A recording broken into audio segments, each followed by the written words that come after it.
बस अब हवलदार मुकर्रम भट्ट की बर्दाश्त खत्म हो गई है।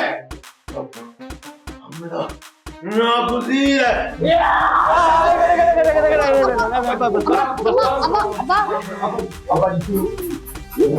काम दवान शाबाश।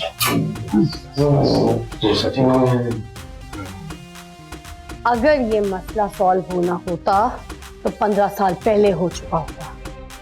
चलो। अगर मेरी अफसर बेटी की शादी तेरे जैसे निकम्मे से ना हुई होती ना, तो मैं रोजाना अपनी अफसर बेटी से थाने में तुझे चित्तर लगवाती। अम्मा, नजाकत मेरे शौहर हैं, जैसे भी हैं। जैसे भी क्या मतलब, मैं इतना भी कुकड़ कुड़ नहीं हूँ यार। मतलब इनकी इज्जत में मेरी इज्जत है ना। हाँ। छोड़। हाय हाय, मेरी इज्जत तो उसी दिन ही खत्म हो गई थी जब मैंने अपनी अफसर बेटी की शादी इस निकम्मे SHO से कर दी थी। काश मैं ऑन ड्यूटी होता, तेरी रोज FIR काटता, तुझे रोज थाने के चक्कर लगवाता और तेरी जूतियां नहीं तुझे भी घिसा देता। नोच के तेरी बोटियां डाल दूं कहीं। बस गुस्सा नहीं करना। एक मिनट, इन्होंने बाज नहीं आना, हमें देर हो रही है, चलो।